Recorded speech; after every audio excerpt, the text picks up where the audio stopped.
Very urgent itong mga messages nito sa tao.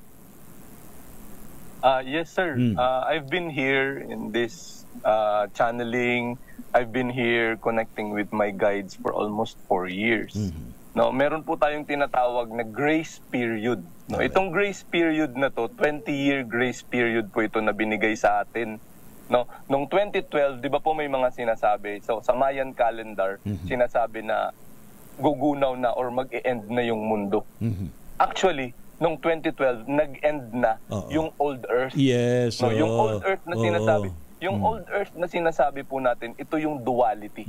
No, ito yung magkaiba tayo. No, iba ako, iba ka, no, ibang bansa ka, walang oneness. Ibang lahi, iba-iba. So, and that is the cause of so many division, and that division have caused us so many violence and so many destruction. No, kaya pagdating ng 2012, kahit yung mga nakikinig sa atin dito, yung mga nanonood sa atin, balikan niyo po yung buhay niyo in the past 10 years. No, yun yung mga guide sa atin, binibigyan tayo ng guide na kailangan natin ng consciously and personally participate on healing ourselves. Alright. No, and because this healing will give us clarity on what we are going to do in this present moment.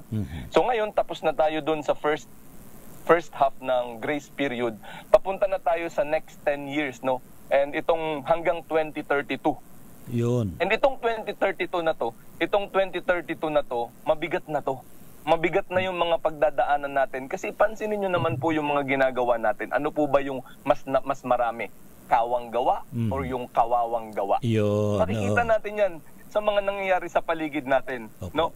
Kaya nga po tayo, andito na tayo, nag-uusap-usap tayo, nasa mainstream na itong ascension to the fifth dimension. Kasi kahit tayo na mga guides andito, pansinin natin yung 10 years, yung past 10 years na buhay natin, bago tayo nakarating sa present moment na to. Grabe po yung pinagdaanan natin para lang ma-align tayo sa dapat nating gawin sa pag-guide sa mga sangkatauhan. No, tingnan lang po natin. Kaya maraming tao ang nagsasabi na yung total solar eclipse is nakakatakot. Kasi nakakatakot naman talaga. I'm not spreading fear. Nakakatakot naman talaga kasi i-assess po natin yung ginagawa natin sa sarili na lang nating pamilya, sa sarili na lang nating barangay, sa sarili nating bansa. Ano po ba yung pinakamaraming gawa? Kawawang gawa or kawang gawa? Alright. Because the energy that we give is the same energy that we are going to receive.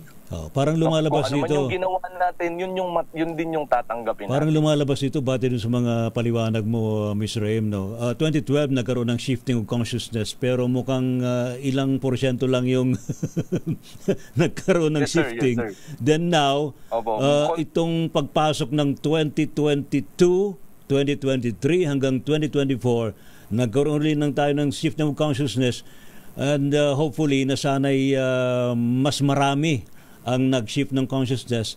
But yung binabanggit mo nga hanggang 2032, wag na natin hintayin pa yung 2032 bago tayo magbago. O, di ba?